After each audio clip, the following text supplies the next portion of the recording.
Nesse vídeo nós vamos falar sobre a tricotilomania. Nessa imagem a gente pode ver uma ilustração dos cabelos faltando na parte de cima e ali depois da tricotilomania os cabelos já crescidos. É um processo lento, difícil, gradual, mas que pode repercutir resultados interessantes. Então a gente vai falar sobre os critérios diagnósticos sobre esse transtorno e também sobre algumas técnicas de intervenção que a gente pode usar. Segundo o DSM-5, um dos critérios para esse transtorno envolve arrancar o próprio cabelo de forma recorrente, resultando em perda de cabelo. Isso pode ser do cabelo do couro cabeludo, da cabeça, pode ser da sobrancelha, pode ser de qualquer outra área do corpo. Então, às vezes a gente pensa que seria só do couro cabeludo. Não, qualquer área do corpo pode ser afetada pela tricotilomania.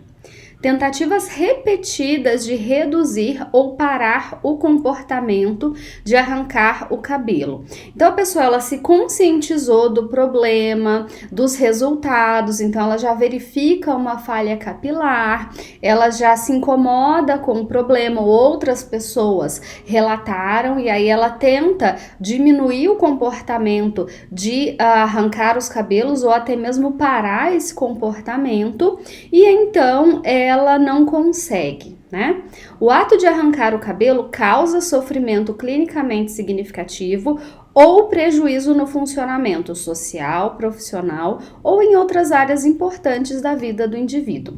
A gente vai ver que a pessoa ela passa a restringir situações sociais por conta da falha no cabelo, a se sentir envergonhada pela própria aparência, a tentar esconder de alguma maneira aquela falha capilar. Então, por exemplo, se eu arranco a sobrancelha e isso obviamente que é visível, eu posso me sentir envergonhada disso e eu posso deixar de ir a festas, compromissos sociais ou até mesmo compromissos mais recorrentes, como trabalho, escola, enfim. Então esse prejuízo a gente vai ver na medida em que a pessoa ela deixa de cumprir compromissos sociais ou acaba ficando mais em casa, mais reclusa pelos prejuízos na aparência que o transtorno trouxe.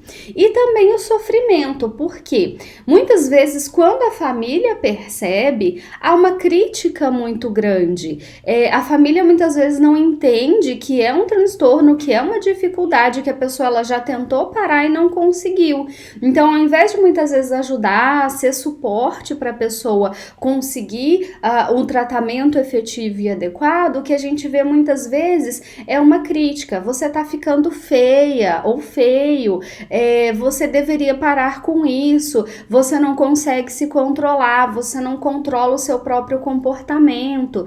Então, o que faz com que a pessoa se sinta ainda pior. Por isso a gente pode ver a questão do sofrimento. Muitas vezes a falta de apoio, a falta de compreensão ou uma atribuição de que é um comportamento que a pessoa simplesmente conseguiria parar e não é simples assim. O ato de arrancar o cabelo ou a perda de cabelo não se deve a outra condição médica, por exemplo, uma condição dermatológica. Então, a gente sabe que, por exemplo, em períodos de estresse, a pessoa ela pode ter uma queda de cabelo, por falta de uma questão nutricional, então o corpo dela carece de algumas vitaminas e aí o cabelo fica fraco e cai. Ou, por exemplo, uma calvície hereditária. Então, a gente excluiu essas condições ou qualquer outra que possa afetar essa queda de cabelo e decorre desse ato da pessoa ir e arrancar os fios. O ato de arrancar o cabelo não é mais bem explicado pelos sintomas de outro transtorno mental, por exemplo, tentativas de melhorar um defeito ou falha percebida na aparência. Então, a gente poderia pensar no transtorno dismórfico corporal, em que o arrancar o cabelo seria, eu não gosto dessa parte do meu cabelo, então eu vou lá e arranco, né? Então eu teria que fazer esse diagnóstico diferencial. Aqui a gente vê uma imagem retirada do Google Imagens, essa falha no cabelo dessa menina decorrente da tricotilomania. Aqui da sobrancelha também é uma outra imagem retirada do Google Imagens, onde a menina ela retira os pelos da sobrancelha. E aqui também uma outra falha capilar decorrente da tricotilomania. Então, para a gente ver como que pode ficar, e a pessoa ela vai mudando os penteados quando é na cabeça para esconder essa ausência de cabelo decorrente, muitas vezes no primeiro momento até esconder da própria família e aí depois das pessoas com as quais ela convive, mas pode chegar num momento em que fica complicado esconder, visto que vai ficando muito visível. Regiões mais afetadas em ordem decrescente. Então, o que a gente vê de mais afetado são os fios do couro cabeludo, é o que mais frequentemente a pessoa retira, seguido dos cílios, das sobrancelhas, pelos da região púbica e pelos das extremidades. Então, a área mais afetada em geral é o couro cabeludo mesmo, seguido pelos cílios, sobrancelhas e embaixo as áreas um pouco menos afetadas. Então, veja que nem sempre a área afetada ela vai estar visível. E aí também isso pode fazer com que o transtorno ele se prolongue, ele não seja identificado. O transtorno ele tende a ocorrer com mais frequência em situações estressantes e estados emocionais negativos, ou seja, quando eu tô passando por uma dificuldade, quando eu tô angustiada, quando eu tô estressada, preocupada com alguma coisa. Então, estado emocional negativo que pode envolver raiva, tristeza, medo, preocupação, ansiedade, angústia, eu vou receber o resultado de uma prova, de um exame, eu briguei com a minha mãe, eu briguei com meu namorado, houve um término de relacionamento, enfim, então qualquer situação angustiante em que emoções desagradáveis venham à tona, isso pode exacerbar a ocorrência da tricotilomania.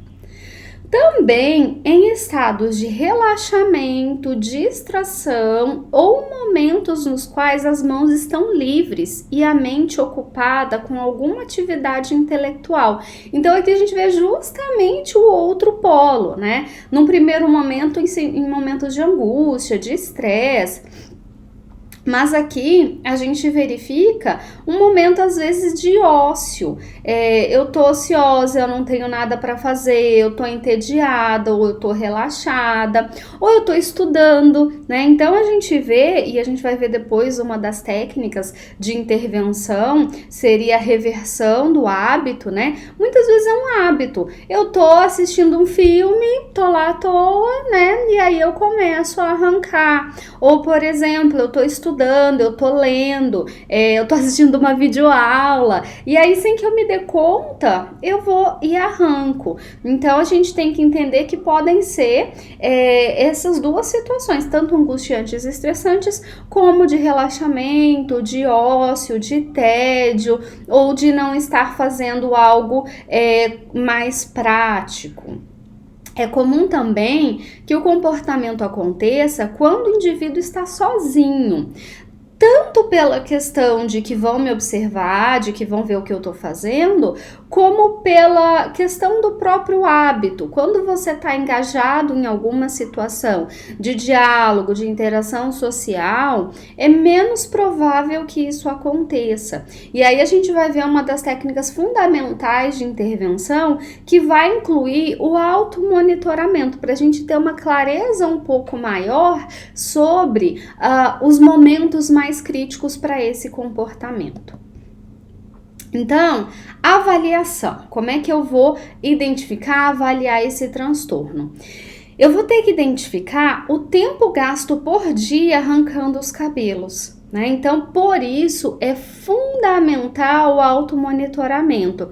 Vamos entender, vamos retomar um pouquinho um conceito que vem lá de processos básicos, dentro do conceito de atenção. Nós temos processos automáticos, e nós temos processos controlados. O que isso significa?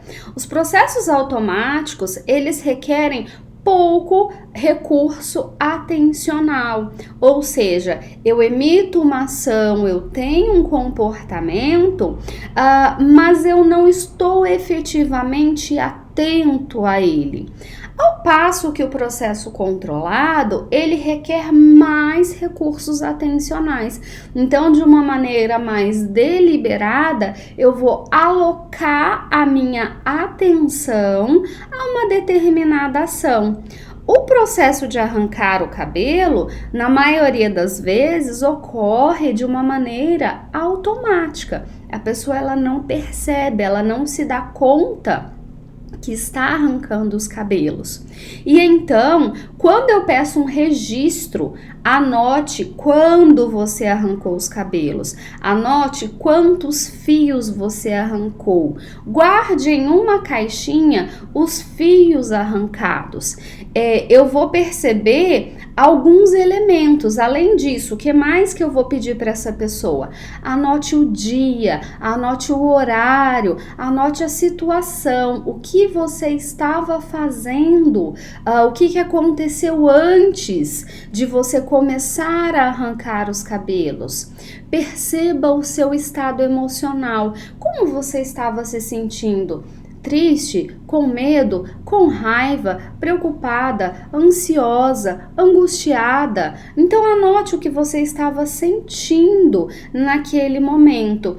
Isso vai nos dar pistas sobre os gatilhos, as situações, o que geralmente me leva a arrancar os cabelos.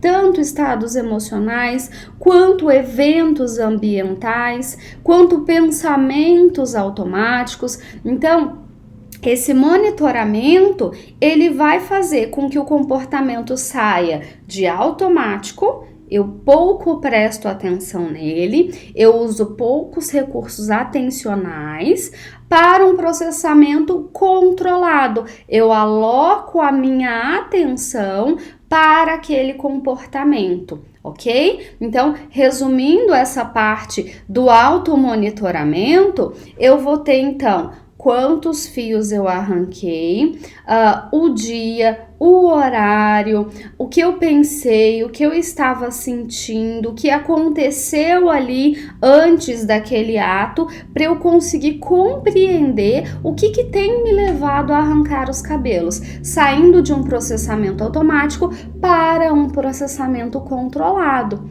Isso vai me permitir também fazer um gráfico. Que dias da semana, que horários do dia, que eventos que tem feito com que eu arranque mais os meus cabelos? Eu estou evoluindo no tratamento? Teve semanas que eu consegui arrancar pouco ou nada? Teve dias que foi mais difícil? Quando que eu tô me configurando num lapso ou numa recaída? Então, esse processo de automonitoramento, guardar os fios arrancados, isso é fundamental para a compreensão do transtorno nesse processo de avaliação, como no processo de intervenção. E aí eu vejo também quanto tempo por dia eu gasto com esse comportamento. O hábito é percebido como incontrolável, ou seja, a pessoa ela acredita que ela não consegue parar de arrancar os cabelos, ou ela percebe algum nível de controle. Não, quando eu me esforço, quando eu trago para um nível mais consciente, aí eu consigo parar. Se a pessoa deixa de fazer algo devido a esse comportamento, eu não vou mais a festas, eu recuso o convite dos meus amigos para ir a bares, para ir em baladas, eu tenho evitado ir para o trabalho ou para a escola, eu tenho evitado sair de casa. Então, o que mudou na vida da pessoa a partir desse transtorno? Se a pessoa passou a se isolar após o início dos sintomas, e aí eu vou vendo o nível de isolamento. Então, em relação aos familiares, em relação aos amigos, em relação a relacionamentos amorosos, então, o quanto ela restringiu a socialização dela após o início dos sintomas. Se a pessoa se preocupa com o fato de arrancar os próprios fios, ela tem pensamentos do tipo, eu vou ficar careca, minha sobrancelha nunca mais vai crescer, os meus cílios vão sumir para sempre, ou até numa segunda repercussão, eu sou uma pessoa horrível, eu deveria saber me controlar, somente as pessoas fracas não conseguem esse autocontrole. Então, tanto pensamentos sobre os resultados e efeitos da tricotilomania, como também pensamentos que vão voltar em relação a si mesma sobre esse comportamento. Também na avaliação, verificar se a pessoa se lembra quando começou a arrancar os cabelos. Teve algum evento, teve algum momento, ela tem clareza de quando esse comportamento começou? Se ela associa a prática a algum evento de vida, foi quando eu perdi o meu pai, foi quando eu sofri um acidente, foi quando os meus pais se separaram, foi quando eu perdi o meu emprego, foi quando na faculdade eu tive uma sobrecarga de trabalhos, foi na época da pandemia, do estudo remoto, enfim, eu consigo verificar algum evento, alguma situação que desencadeou o início do transtorno? Ao local de preferência, eu faço no meu quarto, eu faço no banheiro, eu faço no meu local de estudos. Usa algum objeto? Usa pinça, usa os dedos, usa alguma coisa para fazer a retirada dos fios? Somente os dedos ou as mãos que a pessoa usa. E o que o paciente faz após arrancar os fios? Guarda, limpa, joga fora. A gente pode ter também, menos frequente, mas o comportamento de comer, que seria a tricofagia, onde a pessoa arranca e depois come. Às vezes, especialmente se a gente arranca os fios do cabelo, que tem ali o bulbo, né? A pessoa arranca com o dente aquela parte e depois cospe ou às vezes ingere. Então, o que acontece depois que ela arranca os fios? Bom, então a gente vai, depois de fazer a avaliação, depois de identificar todos esses elementos associados ao transtorno, nós vamos fazer uma psicoeducação. Ou seja, a gente pode dizer, veja, o seu comportamento, ele tende a acontecer quando você está no seu quarto, quando você está sozinha, quando você está estudando, ou após uma briga com a tua mãe, e aí você acaba, nesses momentos, tendo uma frequência maior de arrancar os cabelos, então isso é um momento crítico para você. Aquela parte que a gente falou sobre o processo automático e controlado. Então a gente vai falar dos sintomas do transtorno, da ocorrência do transtorno para a pessoa, das consequências que o transtorno tem gerado na vida da pessoa, até para motivá-la ao tratamento. Então, o automonitoramento, que eu já expliquei, que é observar, anotar o comportamento de arrancar os fios, isso permite a identificação dos momentos críticos nos quais o ato de arrancar os fios ocorre com maior frequência, bem como a emoção e os pensamentos automáticos associados. Então, só para relembrar, percebi que eu estou arrancando os fios, data, hora, situação, emoção e o que eu fiz na sequência, porque aí eu consigo identificar esses elementos associados ao ato de arrancar os cabelos. Outro elemento importante, como eu falei, é contar os fios arrancados e também num processo terapêutico eu guardo eles numa caixinha e levo para terapia, porque isso traz daquele movimento de um processo automático para um processo controlado. Além disso, uma técnica fundamental, a técnica de reversão do hábito, que é uma técnica comportamental. A pessoa, ela muitas vezes num processo automático, ela acaba se habituando, é um hábito que ela tem de arrancar e não se dá conta.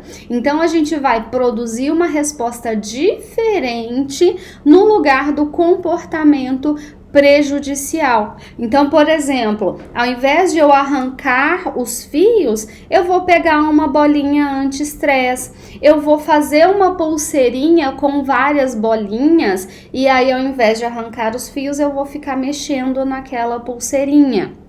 Eu posso, por exemplo, pegar uma massinha ou até mesmo uma slime e aí naquele momento de angústia ficar ali brincando com a slime ou com a massinha. Ou seja, seria substituir um hábito que é prejudicial, no caso a tricotilomania, por um outro hábito que não vai me gerar nenhum tipo de prejuízo. A nova resposta deve ser repetida até que o hábito involuntário perca o automatismo. Então, por exemplo, eu percebi que o meu hábito de arrancar os cabelos ocorre predominantemente no momento em que eu vou estudar. Vou assistir as minhas videoaulas, eu ligo o computador e aí eu fico assistindo, as minhas mãos ficam vazias e aí eu começo a arrancar os cabelos. Então, já ciente de que esse momento é um momento crítico, eu vou colocar ali a minha bolinha anti-estresse, eu vou colocar a minha pulseirinha, onde eu vou ficar mexendo com os dedos. Eu posso também pegar aqueles elásticos de dinheiro, vai doer um pouquinho, mas também é uma outra opção, colocar aqui e aí esticar, e aí ele vai voltar, vai doer um pouquinho, né? Mas também é um outro hábito que eu posso colocar. Ou seja, eu vou escolher algum hábito que não seja prejudicial para colocar no lugar. Ou, por exemplo, não, Aline, não é no momento de ócio. A minha tricotilomania, ela ocorre predominantemente quando eu tenho alguma crise emocional, quando eu brigo com alguém. Então, e geralmente acontece no meu quarto. Então, eu vou deixar ali no meu quarto alguns elementos que eu vou usar nesses momentos. Então, eu tenho que, ciente do local, ciente dos gatilhos, deixar esses objetos substitutivos disponíveis para poder fazer o uso deles quando necessário, até o momento em que, ao invés de começar a arrancar os fios, eu já recorra prioritariamente a esse objeto substitutivo. Aumentar a consciência que a pessoa tem do comportamento indesejado. Por isso, o automonitoramento é fundamental, porque eu preciso me dar conta que eu estou tirando os meus cabelos, os meus fios. Introduzir uma resposta alternativa foi o que a gente já falou. Treinar essas respostas alternativas em diferentes contextos, de modo a generalizar a nova resposta. Então, eu percebi que prioritariamente é quando eu estudo ou quando eu tenho uma briga, é mais no meu quarto, mas em outros locais eu também faço. Então, se eu escolher a pulseira, eu vou comprar ou fazer várias pulseiras e deixar na bolsinha, na bolsa, na mochila, que vai para a escola, que vai para o trabalho, deixo no meu quarto, deixo na sala. Então, esse objeto que vai ser usado no comportamento substitutivo, ele vai estar presente em diversos locais, porque aí assim eu posso recorrer a ele facilmente e generalizar esse comportamento. Uma outra coisa importante, eu devo utilizar os mesmos músculos envolvidos. Por exemplo, apertar os punhos por 2 minutos. Então, esse objeto substitutivo, essa ação substitutiva, ela deve envolver os mesmos músculos que eu uso para a retirada do fio. A nova resposta deve ser usada em situações de risco, quando o paciente se percebe ansioso por arrancar os fios ou mesmo quando já os estiver extraindo. Então, às vezes eu só me dou conta depois que eu já comecei a arrancar. Ok, né? Então eu vou lá e pego o objeto e emito esse comportamento substitutivo. Claro que o ideal é perceber que eu tô angustiada, ansiosa ou me sentindo num estado de ócio e querendo. O ideal é a gente promover essa consciência para antes que o comportamento comece. Mas tudo bem, se eu identifiquei, eu já arranquei alguns fios, naquele momento eu entro com um comportamento substituto. Controle do estímulo, algo que diminui a probabilidade de que o paciente arranque os fios. Então, o que eu vou fazer aqui? Eu vou criar uma barreira para que o arrancar os fios possa acontecer. Por exemplo, se eu arranco os fios da cabeça, eu vou usar um chapéu, eu vou usar um lenço na cabeça, eu vou colocar luvas nas mãos, porque aí eu não consigo ou fica mais difícil de arrancar. Eu posso usar protetores de borracha na ponta dos dedos, eu posso manter as mãos ocupadas longe dos cabelos ou dos fios. Então, por exemplo, a área que geralmente é mais afetada, ela pode ser coberta e impedida de arrancar. As mãos que são usadas para arrancar os fios, elas vão ter alguma barreira física que vai me impedir de arrancar os fios. Então perceba que quando eu coloco as luvas, então eu percebo os momentos de mais dificuldade, os momentos em que geralmente eu arranco os meus fios, e aí eu vou colocar as luvas, e aí eu vou colocar o chapéu, e aí eu vou colocar o lenço, porque na hora que eu for arrancar, eu tenho uma barreira física que vai me impedir de emitir o comportamento. Bom, eu falei da intervenção para a tricotilomania. Muitas vezes eu posso ter uma comorbidade associada, um quadro depressivo, um quadro ansioso. Então, eu também tenho que avaliar essas comorbidades e colocar isso no plano terapêutico. Às vezes eu vou perceber que o comportamento de arrancar os cabelos, ele decorre de situações de conflito. Então, eu vou inserir no meu plano terapêutico estratégias de regulação emocional. Como eu posso lidar com a tristeza, com a angústia, com a preocupação? Então, eu trago técnicas adicionais ao meu tratamento. Eu percebo que a relação com a minha mãe, ou com meu pai, ou com meu namorado, tá muito ruim, que a gente tá tendo muitos conflitos. Então, eu posso inserir a técnica de resolução de problemas. Eu posso trabalhar, por exemplo, num segundo momento, a análise dessa relação. Vocês sabem que eu trabalho com terapia do esquema. Num segundo momento, eu posso fazer a análise dos modos esquemáticos, ou seja, que modos aparecem em mim, que modos aparecem na pessoa do conflito e como a gente tem lidado com isso, favorecendo o aparecimento do modo saudável, do adulto saudável. Então, o que eu quero dizer é que essas técnicas, elas são direcionadas estritamente para tricotilomania, mas que a gente precisa fazer uma avaliação mais ampla para verificar outros elementos terapêuticos que eu vou inserir. E é importante a gente pensar nesse transtorno, porque não necessariamente eu tenha grandes conflitos psíquicos na base. Às vezes pode ser somente um transtorno do hábito. Então, essas técnicas que eu citei, elas vão contribuir grandemente para o tratamento. Então, resumindo essa última parte, eu tenho duas questões fundamentais. Eu posso ter comorbidades associadas, e aí o meu tratamento ele tem que abranger, ele tem que englobar essas comorbidades. Eu posso ter conflitos interpessoais associados, e a minha intervenção ela vai ter que considerar esses conflitos. Eu posso ter uma falta de habilidades, de estratégias de regulação emocional, e aí concomitante nesse tratamento eu trabalho as técnicas de regulação emocional. Então, às vezes a intervenção ela pode ser muito mais pontual em relação à tricotilomania, ou após essa intervenção mais direcionada ao transtorno, eu avaliar outros fatores associados e colocar uma intervenção mais direcionada. Então, eu queria agradecer a audiência e me colocar à disposição aí nas dúvidas no chat para alguma pergunta sobre o transtorno.